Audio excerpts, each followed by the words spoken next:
Hello and welcome to OT, the podcast. We're here to talk about watches, time, and how to spend it. My name is Andy Green. I'm Felix Schultz. Andy, how's your summer holidays? Sweaty today. It's very humid in Melbourne, the hometown. It's not that hot. Yeah, muggy. We had a couple of days of really hot weather and then a couple of days of storms. My the laneway that I live off looks like, Atlantis has been discovered under all of the gravel. There's all these like 100-year-old bricks poking through, and the gravel's 100 meters down the street, which is exciting. Very exciting, yeah. My lawn, I think, has just decided to grow 6 inches overnight. Thriving. Well, you're a big gardener, Felix, so you must be excited about that. Not really. My partner's more of a gardener. I sort of just, hang out in there occasionally and move things around. Throw the Birkins on. You do the heavy lifting. Yeah. Toeless Birkenstocks. It's what you want to be, when you're pruning and lifting pots. You want some minimal toe protection. It's the danger factor. It's what gets me going. So what gets you going, Andy? Well, actually, at the moment, I've been doing audiobooks. I'm a bit bored of reading and TV, so I've been doing and socializing. Haven't been doing much of that lately, so I've been doing a few audiobooks. I got a subscription, and I've been trying to get my money's worth. So I'm on to my, I think, fourth audiobook. Mm-hmm. Been doing Ollie Ollerton's book, Breakpoint, I think it's called. It's his autobiography. Is Ollie Ollerton, is he a Bremont ambassador or friend of the Bremont brand? Is that the same? Yeah, guy? I think he is. And I will admit, I mistook him for Jason Fox. I know. Not all mates. Army dudes are the same.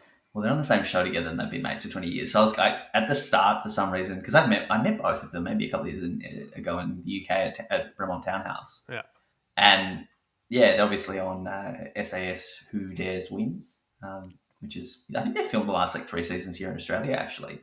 Sure. Which is pretty cool, but it's a pretty solid listen. He's had a pretty wild life, so yeah. I would actually recommend people have a listen to it. What about Audible in general? Because I've never done it. I'm like, I don't like Bezos, and I don't like how it works. Like, I want to buy an audiobook, listen to it, and buy another one. This is really weird. There's 2 models to it, and if anyone knows how this actually works, I've been Googling, I can't figure it out, but you get a credit every month, one credit, and you can use that to purchase the not free stuff, and then you have access to a free catalog for everything else. So I read a lot of books. I don't buy paper books anymore. I just use Kindle, and it's my one concession to I probably make lots of concessions to Jeffrey Bezos. I just don't know about it. But I buy a lot of Kindle books, and they always say, would you like to add the Audible subscription or a track? So you can do it that way and not have to, I think that way you own it. Yeah, you own it, it's in there, but I don't know how to get more credits, because you do an audiobook, even a long audiobook is probably 12 hours. That's a really long book. And when I'm sitting around working and listening to audiobooks all day, I do that in a day or two. So I don't know how to get more. I want to pay for more. I don't want it for free. I want to pay for more. I just don't know how to get more credits. I think you just buy the Kindle book and then you add it and pay for it on top. Buy the Kindle. Okay. Yeah, I've never done a Kindle. Because every time I buy it, this is this has gone way off topic, but let's roll with it. Every time I buy a book, it's would you like to buy the Kindle, the Audible transcription for another $20? And I'm like, so maybe what we do is we share an account. You buy the Kindle, I buy the audiobook, and we just get Arby's. I mean, take that, Jeff. Yeah, screw you, Bezos. Yeah, that'll teach him. Speaking of other multinational corporations that like to make money, was last episode I mentioned in an offhand way Disney Paint.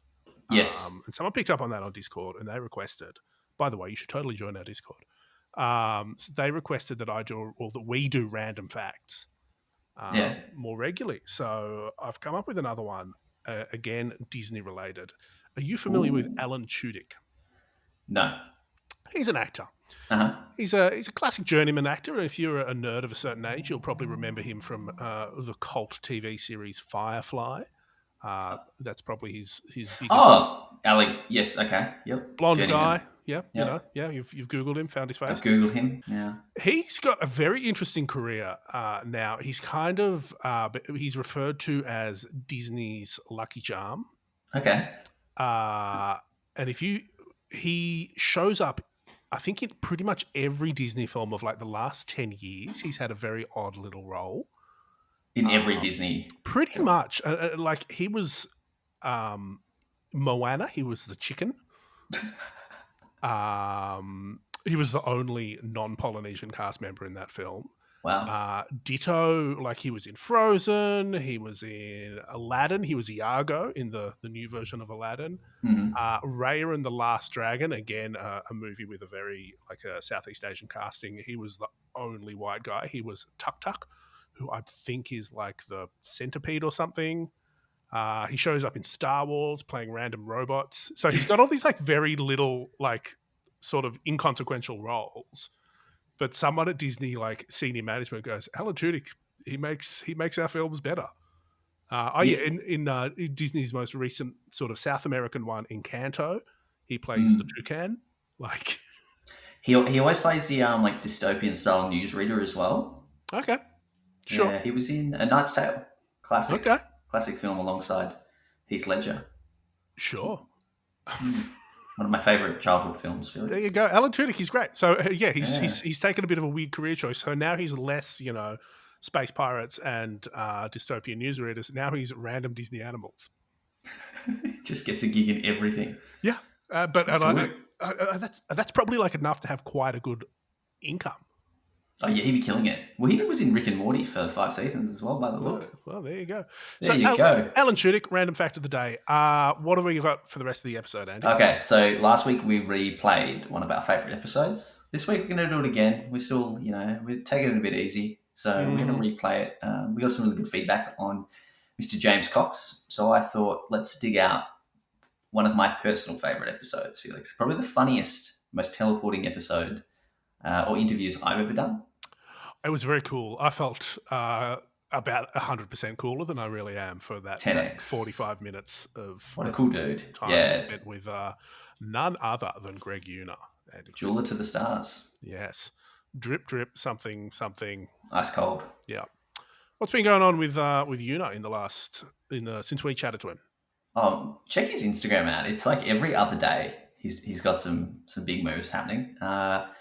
What really caught my eye was a whole bunch of jewelry and work he was doing with the Biebers, which was very, very cool. Yeah. He's still loving his turquoise 36 Day-Date.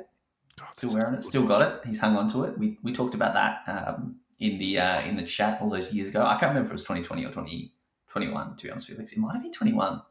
Yeah, early 21, I think. Yeah, might have been. Yeah, we'll find out when I edit the main chunk of this bad boy. But yeah, just killing it.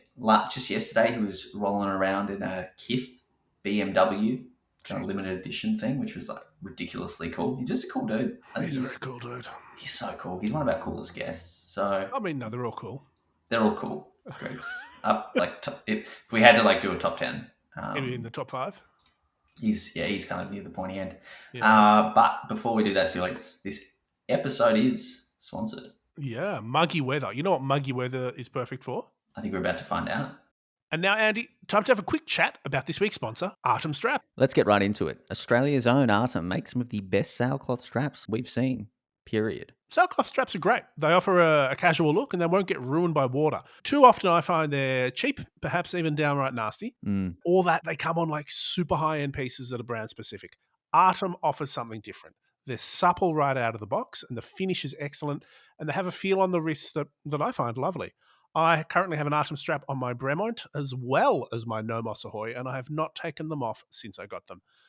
Andy, what makes a great sailcloth strap? That's a good question, Felix. There is a bit of a secret sauce in Artem straps, but we do know that they have a synthetic upper with an underside that is a mix of cowhide sealed with rubber to provide a smooth and water-resistant seal on the surface that touches your wrist. These high-quality materials and the attention to detail mean that it has a really pleasing satin sheen that conforms well on the wrist and, offers that water resistance. It's the smooth underside that sells it for me, Andy. Artem currently offer black straps with white, grey or black stitching in widths from 19 millimeters all the way up to 23. So that's 19, 20, 21, 22 and 23 millimeters, as well as a few lengths.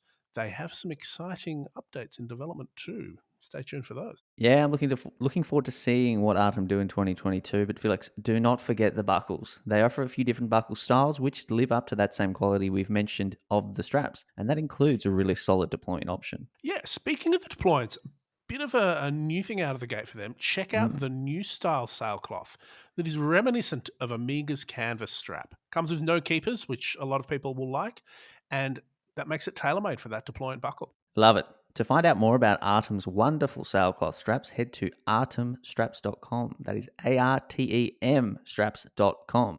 Love it, Andy. Let's get back to the show. All right, Felix, without further ado, let's get Mr. Yuna back on the line. Yeah, dial up the diamonds. Andy, give me 1 second. I wasn't No, you're fine. I wasn't prepared. You know, I'm running around. I'm on the computer. I'm trying to get headphones right now. No, that's fine. We're still waking up anyway. How's everything, man? You in Australia? Yeah, Melbourne. How are those koala bears doing? The koala bears are good. Andy, give me 1 second.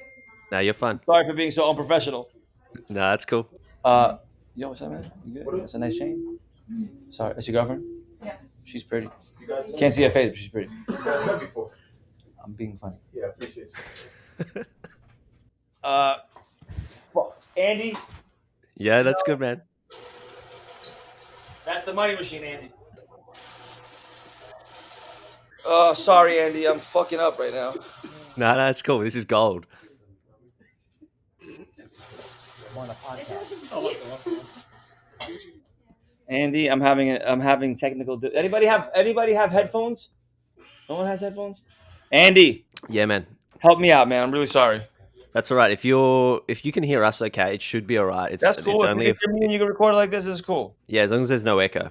I don't hear any echoes. Oh, amazing. Thanks for taking the time, man. How's everything with you? How's it going? Last time we spoke was like 5 years ago. Yeah, it was a little while ago. You just went out on your own. Yeah. So what are we talking about today, guys? We're talking about Greg Yuna. Like you mentioned, Greg, great to have you on the show. We spoke, it was 4 or 5 years ago now. At that point, I think you had just gone out on your own or more recently. I want to hear about what you're up to.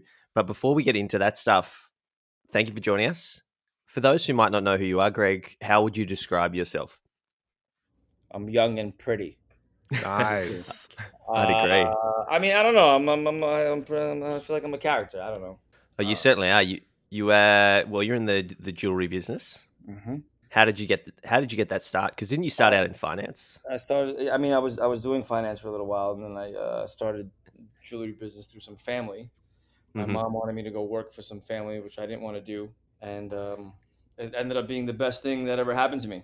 Amazing. And now you started out in the more traditional sense of jewelry, but you caught my attention through, I guess, icing out watches, and you probably can be credited with the more recent movement of that in the general sense. But I think Patek, you're probably one of the first guys to start icing out Patek properly. I like. Can I speak freely, guys?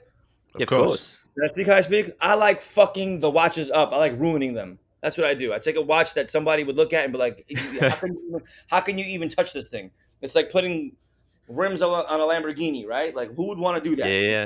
Stock, it's meant to perform the way it's supposed to perform factory. And what I like to do is just go left. And what's your favorite watch to do that on? The most rare and expensive shit that they have, I like to fuck them up. That's it. So That's that simple. what's the appeal of fucking them up like that? What do you get out of it? I mean, did you see what they look like? No. They're walking around with ears on our arms. What kind of question is that? No, I mean, most people. I look like a fucking lightning bolt. Sorry, am I cursing too much? No, amazing. I'm just saying. I feel like the stuff that we do is so extravagant that you walk in a room and it literally it's like having a Superman cape on. You know, Are you the best? Are you the best in the world? It makes you feel a certain way. So it's like for me to be able to build something like that, like it's like a superpower. Yeah, no, I agree. Felix and I both like tremendous fans of gem set watches. You walk into a dark room and you just light up basically the light. Everyone's looking at you. They want to know who you are. I think it's great for advertisement. I think it's great for if you want to be known in the city or you want to, I think it definitely works to my advantage. You walk in a room, you have all the diamonds on, you have, people like, all right, who is that? What does he do? Is he a drug dealer? Is he like some rich kid?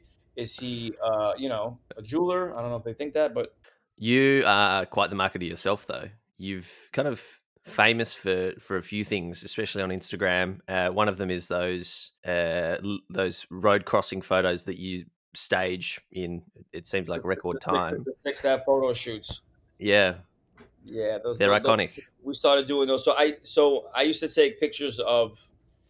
So the lighting in my old jewelry store wasn't so good, so I would come out into the street and take photos of the jewelry, and then very rarely somebody would like, hey, can I get a picture with you? So I would step out into the street and take a picture with them, and then one day I was like, you know what, this would be cool if like they were themed, and it just started. It started off from some slow little photo shoot to this big production situation. How do you pull that off exactly? Like, is that just you literally just go out and stop traffic? Listen, the light turns red. I have 51 seconds to get everything I need to do. That's amazing. It. No pressure. And then I usually wait till the light turns green, so we get that good traffic. Yeah, it's kind of streaming around you. And you've done some with like other celebrities in the photo shoots with you. Like they've seen that and you're like, I want in on that. So it's pretty cool. Yeah, I think it's Manhattan. It's the busiest place in the world besides Tokyo. So when people see it, they're like, it's photoshopped. I'm like, all right, whatever. Yeah. Then I had to show them how I do it on the Instagram stories. Yeah. I think I've seen video of you like rolling a bed out and just absolute chaos. Guerrilla marketing, it's fun. It brought some attention through. So, I was able to get my name out there through that. And you mentioned that sort of people used to stop you on the street. Has that changed since Uncut Gems? Has it increased? I mean, it's pretty much been the same. New York is different. People don't really bother you in New York. Everyone's cool in New York. You know what I mean? The people come to New York to hide out and like do it.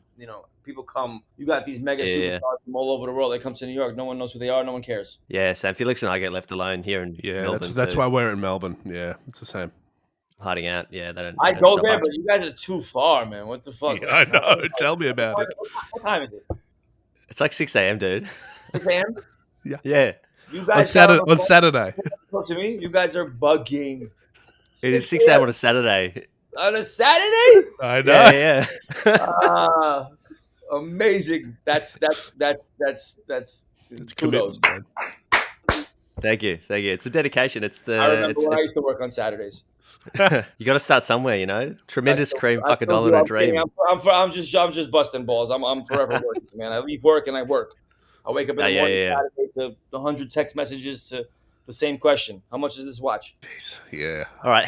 How much is a watch from Greg Yuna? Oh, how much is an AP? I mean, what are we talking? Are we talking about like a nice full baguettes? One? Yeah. Baguettes. I mean, anywhere from $250,000.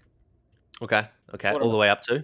I mean, you go up to with me probably 500,000. Oh, 500,000. 500,000.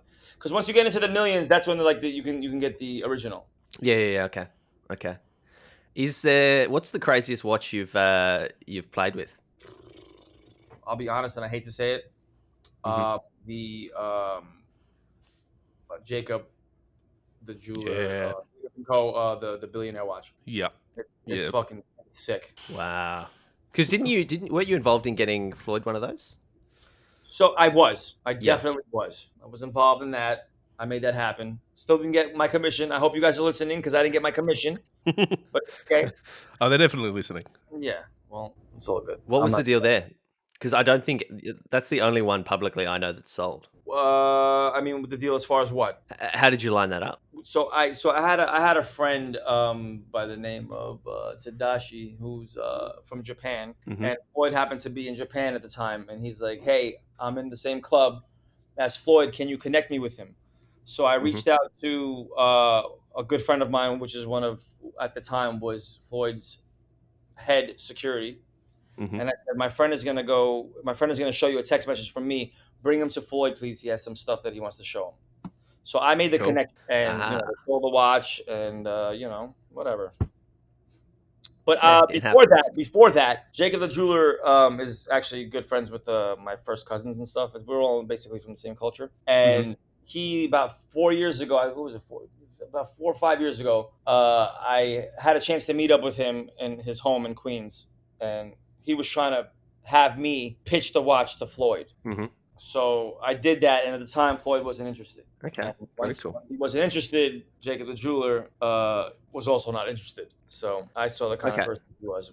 He's not my kind of guy. That's all. I'm not saying anything bad about him. He's not. He's just not my kind of guy. We'll read between the lines. He's a different kind of shark.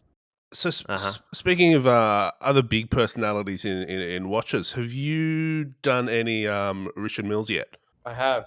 Ooh, that was something you said years ago when we first spoke that you would never touch. I don't trust them. I don't touch them for myself. Like I would never. I wouldn't buy one for myself. I don't know. This is me just speaking on how I feel. I just feel like there's no real heritage there. I don't know how long it's gonna be a thing. Bit of a bubble. They're cool. Yeah. They're cool. They're great. Fucking, they're built amazing. Yeah. But I just don't know. I don't know if it's a trend or it's gonna be a thing. I'm still trying to figure that out. So before I invest my money into it. Yeah, interesting. On the hard work and the marketing, and you just briefly talked about Floyd Mayweather. I think that is a really cool story of sort of how your friendship and kind of professional relationship with him started. Off the top of my head, I feel like he bought a chain off your neck. But if you're happy to share that story, I'd love to hear how you first connected with Floyd. The first time I met Floyd Mayweather was the first time. It was like I was working my first month in the Diamond District, and it was the first time that they left me alone in the booth. Oh, no way. As soon as he walked in, my heart started. I'm like, oh, I just literally finished watching a pay-per-view fight. This is before I had any kind of money. I was charging my friends $10 to watch this fucking fight.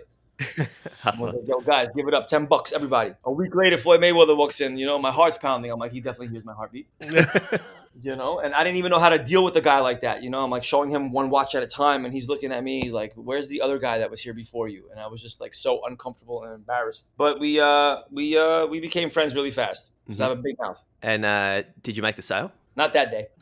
Tell us about the because he bought a chain off your neck. My memory has faded over the years. He was asking about some other guy, and I was really upset because I was a fan, and he was like, "Where's the other guy that's here?" And he wasn't really talking to me, so I was kind of like upset because I was so excited, and he didn't really give me the attention that I wanted. As you know what I mean? I just I'm a fan. Yeah. And I left work that day like fuck him. I'm upset. Like this is bullshit. This is like one of my idols. Like I'm upset. Never met your heroes. Next time he came in, I was like, I swear to God, I'm never talking to him again. I'm not gonna say a word next time he comes in. He came in. I didn't say anything to him. I'm minding my business, and I just finished making these rosary beads, Jewish rosary beads. And he comes in, and I'm giving him kind of the cold shoulder because I'm just like pissed off from the time before. And the moment he asked me a question, I'm like, if he says anything to me, I'm not gonna say shit to him. Fuck him, right? As soon as he says, yo, I like your necklaces, I'm like, oh shit. And I automatically caved in because I genuinely love the guy. You know what I mean? I'm you know what I mean? I love him. I genuinely love that dude. He's the fucking best. And you've made a few sales since, right? Didn't you do like a 34 karat diamond? I've done a lot. We've done a lot. We've done a lot of stuff with him. He's been a very good client of mine. We've developed and built a great friendship. He checks in on me sometimes. He helped me out with my. He always told me to leave the place that I was where I was before. Mm-hmm. He was like, you know what? You don't need to be with these people. You can go do your own thing, and you don't need anybody. And I was always, I always respected him for that because I guess he saw something that I didn't see in myself at the time because I wasn't confident. Mm-hmm. And the moment I walked off, I told him, like, listen, I left. I'm on my own. I have no fucking money. I don't know what the fuck to do. He's like, I'll be there in a month. Okay. And for me at the time, a month is like, what do you mean a month? But when he came, he definitely showed a lot of love. That guy is one of the reasons I'm in my position where you are today. Yep, absolutely. So I will forever be grateful to him. So you've got, I imagine you've got access to a whole range of watches, and there must be sort of all this stuff moving through, your life in your store. What do you wear on the daily? Like, what do you sort of grab and, I just got a new watch. What did you get? Tell us. I got, believe it or not, I got a 36 millimeter, the factory with the turquoise and the diamond dial, the Roman numeral diamond dial. The Day-Date. The Day-Date, the 36. Nobody likes the 36 anymore because I think the girls look at me wearing a girl's watch.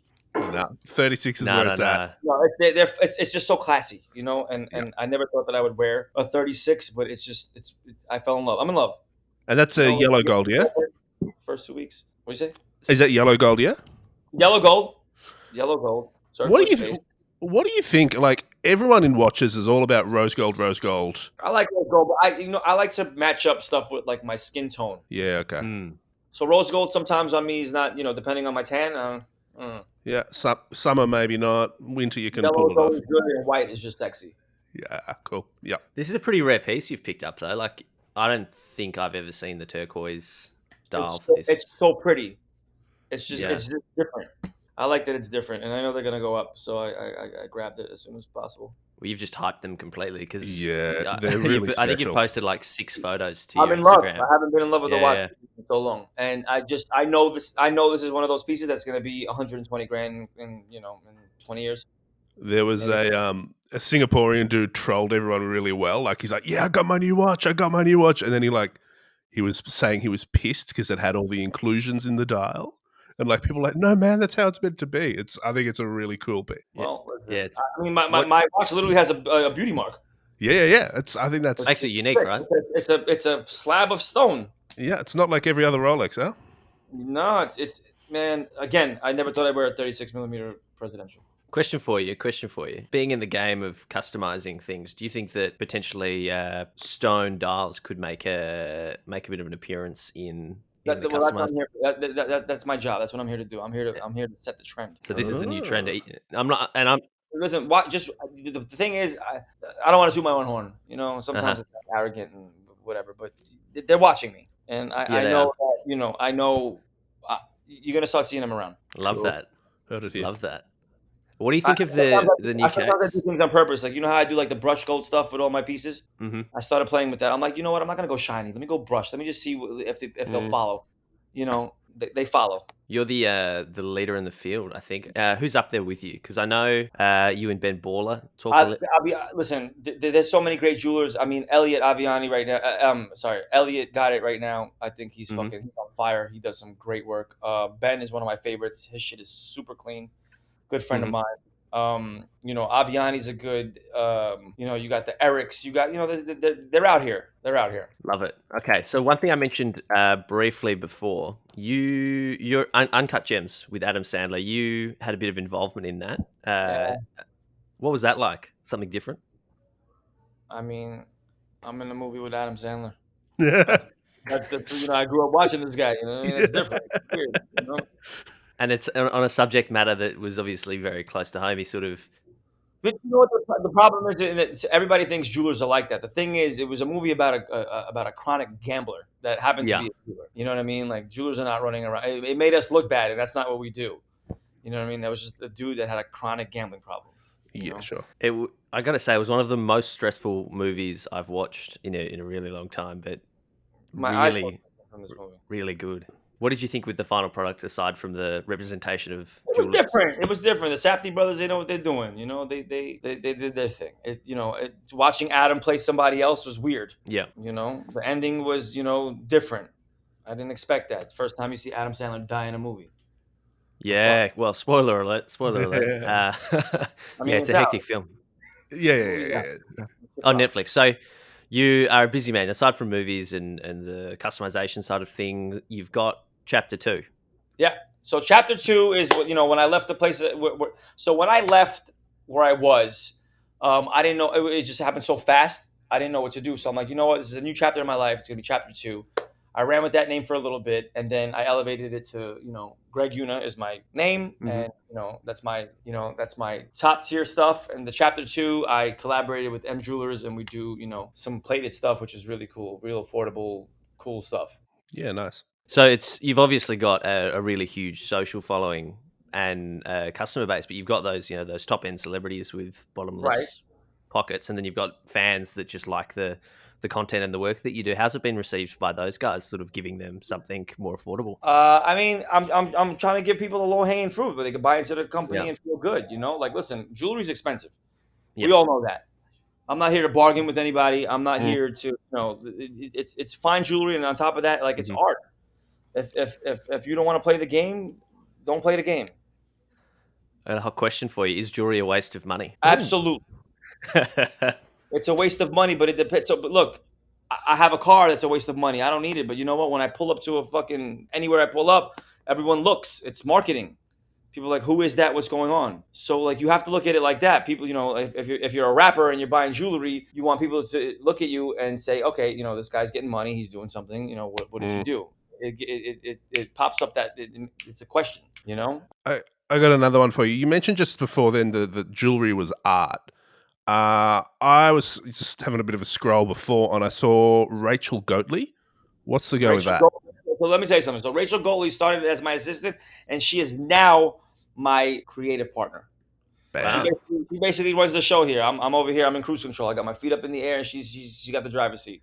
Was that her in the background? Why? Ordering cake before? Rachel, you want to say hi, Rachel? Hi, guys. Hey, big fans. What do you guys want from? I don't say. What do you want from her? What do you guys Man, I'm looking at that. I'm looking at that jumper. That's sick. I love that. No, Rachel's been godsend to me, man. She's been making everything so easy for me. She's fucking awesome. Watch out. We got some cool stuff that we're working on right now, so stay tuned. She's just on a different level. This girl is they're not ready for her, is what I'm saying. And I feel bad given, they're not going to understand her right now. It's going to take them some time. By the time they get it, it'll be over. No, I love that. I love the work, and it's another form of art, and it's almost using this art that we've been talking about for a little while now, and turning it into more art. And I love the way that Rachel uses the different watch parts and includes them in the bracelets. She's a different type of artist, man. She sees it, and it's very hard to find someone who understands. And who's she inspires me, so it's like she comes up with these things, and it's like I'm like, you know what, it's nice to be able to work with somebody side by side like that who gets it. It makes things it's like a puzzle piece, that one puzzle piece that, when it's those hard puzzles when they're all like it's all baby blue, yeah. and it's just like you're looking at the puzzle like what is this shit? I found that piece is what I'm saying. So you've got everything set up. You've got and what does the future have for you now? Given that you've got the dream team around you. I mean, I'm gonna start collaborating with people. I'm trying to open up a store in. I'm actually not trying. I'm working on opening up a store in Las Vegas. Mm-hmm. In the Wynn. We're gonna see how that works out. I don't know. I feel like there's no limit. There's no limit to where we are. Mm. There's just so much to do. Not just with the jewelry. There's just so much other stuff that we can do. I wanted to really get it into people's homes, frame the stuff and get it into people's houses. Love that. And you do a lot in the streetwear space as well. I see you wearing a lot of kith. Where does sort of luxury streetwear fit in with the jewelry scene? Well, Ronnie's one of my best friends, so the kith thing is that's my guy. You know what I mean? We grew up together. He's I'm very proud of him. He's doing his thing. Luxury streetwear. I mean, we're from New York, so it's either if you know. So the thing, I mean, I think in sort of for me, like you were saying before, like Rish and Mill, is that around forever? I sort of think the same with luxury streetwear. Do you think luxury streetwear is around forever, or is it going to be gone? I think it'll be around forever. Yeah. Okay. It's here. It's here. You know what I mean? Yeah, New love York, that. New York will forever have a new baby. There's always something new coming up. There's always new brands. There's always some new shit going on. So like, this is the birth of everything. Yeah, no, that's cool. All right, well, let's we're gonna fire off a few more questions at you, specifically around customization work. I want to know what your favorite watch to customize is, and what the most popular request is that you get. I mean, right now the popular ones are the Cartiers, the Santos. Really? Yeah, cool. They're on fire right now, and they weren't so popular about a year ago, and now they're just like on fire. Why is that? I don't know. It's the thing. It's a trend, and they're nice. They are nice. The skeleton ones are they're sick. Yeah, they're really lovely watches. The skeleton stuff has been making like way through the Yeah, they've toned it down a bit, and it's a lot sleeker these days, I think. Yeah, probably a little bit more accessible than, I guess, we've talked around the hype a little bit, but what I would love to hear from you as someone who works with sort of pieces that are on the marketplace. Has your supply chain, has it gotten more difficult lately, getting pieces like AP and Rolex and Patek? everything went up. I mean, the gold prices are up, so the Pateks and the APs, like the limited ones, people are taking them and they're icing them out, right? Guys like me, we fucking Yeah. run the market. You get a limited 100 watches, right? Patek puts out 100, whatever. Let's just say 5980s, hypothetically Yep. speaking. 50 of them get iced out. There's 50 left. Those 50 are through the roof because those are through the roof. The iced out ones are through the roof. So it's just guys like me are just fucking up the market. I don't know what we're gonna do. I don't know. So you can still get the pieces. It's just you have to pay a little bit more if you want to. Yeah, everything is like it's people like rarity. It's just rare. Yeah. So the rarer it is, and it's just Costs more. Yep. Well, you just add another zero. We want to switch out because we're cautious of time, but I want to hear how you've been staying kind of healthy, how you've been unwinding lately, because you're a busy man, you work hard. Lately, Yeah. What are you doing? With my trainer, doing Muay Thai, drinking kombucha. Oh yeah, nice. Doing all that sexy stuff. Muay Thai is just one of my passions, so I it's good for some brain work. Just kicking shit to work it out. Yeah. I just started doing a little bit of Brazilian jiu-jitsu and MMA. Nice. Got to check out some of that stuff. But I'm pushing 40. Try to stay sexy. Oh really? I don't want to Sweep have the leg. It's not easy being young. Today's the youngest you'll ever be. Yeah. That's a very good point. That's me. words to live by. All right. One thing we ask all of our guests is if they've got any recommendations of things they've been either watching, listening to, or reading. Doesn't have to be watch or jewelry related, but just maybe how you've been killing the very small amount of spare time that you have. Can I be honest with you? Yeah, go on. I haven't had any spare time at all. I'm ready to pass out right now. I'm literally on 24 hours a day, 7 days a week. There's no spare time for me. Is it worth the hustle? Is it worth it? I mean, it's just the way I'm wired. I have ADHD. Yeah. I feel like this is a beautiful place for me. New York. Yeah, I remember dropping out of high school and my friends were going to college, and I'm like, "Fuck, what am I gonna do? I don't even know what I want to do. I know how to rollerblade. Who rollerblades? No. I can't dance. I can't sing. I was like, what's my thing? And how did you find your thing? It just came, and when I knew what it was, I felt like I don't consider it work. It's not work, but I'm working. But it's not. So, what advice would you have for someone, for a young sort of 15, 16-year-old boy or girl that finds himself in that predicament? Live in your parents' house as long as you can. Yeah, Andy Green, that is the right advice, my friend. If your parents are cool with you and you don't have problems with them, you know what I mean? Hopefully everybody's getting along with their parents. Stay there as long as you can. Save your money, take advantage, and fucking eat that free food in the refrigerator. That is the best advice. That is so true. I live alone. I got this nice. I don't live alone. I live with my trainer. Love that guy. Oh, wow. What I'm saying is, I got a nice, beautiful place. There's no food in the refrigerator. I feel bad when people come over. It's embarrassing. Love that. Go shopping. Amazon. Even when I order Amazon, I don't pick it up from the downstairs fucking concierge. It sucks. That's my life. Okay, and what about for the next generation of jewelers? The next, Greg Yuna's in the making. Are there any? Whoa! I don't know. Oh wow! I'm just kidding. I'm just kidding. Listen, the Rachel Goatleys of the world. What advice do you give Rachel? I feel like Rachel? I'm in a lane of my own. You know what I mean? I'm sure I inspire a lot of people. I hope I do. 100%. And if I'm all about it. There was somebody I used to look up to as well. When I got into the industry, and I feel like everybody needs a target. A target is very necessary. Yep. So I don't mind being a target, but I just want them to know that I'm working. Well, Greg, there can only be one number one draft pick, right? I mean, there's no more rules. I love it.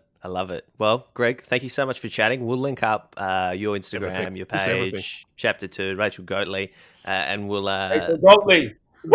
Yeah. We'll have to get Rachel on at some point to talk about her. Yeah. We've been following for a long time. So I'm telling you guys, man, she is on fire, and not because she's with me. She's on fire. Part two, we'll get her back. All right, I'm going to hit stop recording, but we'll keep you on the line. Thank you so much. There we go, Andy. Listening back to it, I still feel cooler by association. So that was great. Thank you again, Greg Yuna. Thank you, Artem Straps, for helping make this episode happen. Andy, if people want to send us emails of their custom diamond jewelry, where should they send it to? otthepodcast@gmail.com, or join our Discord. You can reach us directly. There is a link in the show notes as always. Sure. Of course, you can tag us in the drip at ot.podcast on Instagram. I love it. All right, we'll be back next week with a fresh guest. Commitment. We're doing it now. Okay. Gotta find someone. Sure. See ya. Bye.